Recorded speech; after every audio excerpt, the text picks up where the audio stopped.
एक नर्म सफेद बादल में सैकड़ों छोटे चमकते कतरे रहते थे। वो दिन भर आसमान में तैरते, एक दूसरे से खेलते, हंसते। लेकिन जब बादल स्याह होकर नीचे उतरने लगा तो सबके चेहरे पर खौफ छा गया। जमीन बहुत नीचे है, अगर हम गिर पड़े तो टूट जाएंगे। मैं तो वापस ऊपर जाना चाहता हूँ।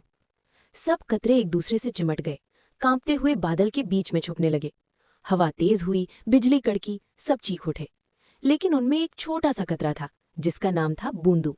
बूंदू के पास बड़ी बड़ी चमकती आंखें थीं और दिल में सूरज जैसी रोशनी। वो सबको देखकर मुस्कुराया और बोला, दोस्तों, डरना तो ठीक है, लेकिन अगर हम डरते रहे तो कभी बारिश नहीं होगी, कभी घास सब्ज नहीं होगी, कभी बच्चों के मुंह पर हंसी नहीं आएगी।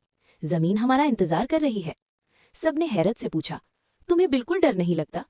बूंदू ने ईमानदारी से कहा, डर तो लगता है, मेरा दिल भी धड़क रहा है, लेकिन मैं जानता हूं कि गिरना ही हमारी सबसे खूबसूरत कहानी है। बादल मजीद नीचे आया, हवा ने जोर मारा। बूंदू ने आगे बढ़कर सबको देखा और बोला, मैं पहले जाता हूं, देखो ये सफर कितना रंगीन है। उसने खुद को छोड़ दिया। बूंदू तेजी से गिरा, हवा में घूमता, सूरज की किरणों में चमकता, जैसे कोई छोटा सा सितारा जमीन की तरफ जा रहा हो। जैसे ही वो जमीन पर गिरा, एक छोटी सी फुहार बनी। उसने घास को छुआ, एक फूल को बोसा दिया।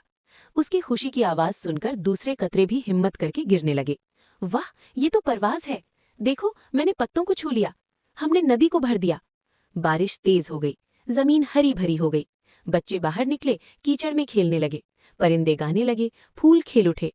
बादल खाली होकर चमकदार नीला आसमान दिखा रहा था, और बूंदू, जो सबसे पहले गिरा था, अब एक चमकती बूंद बनकर घास की नोक पर बैठा था। वो मुस्कुरा रहा था, क्योंकि उसने जान लिया था, बहादुरी डर न होना नहीं, डरते हुए भी सबसे पहले आगे बढ़ना है। उस दिन से हर बारिश में एक बहादुर बूंद जरूर होता है,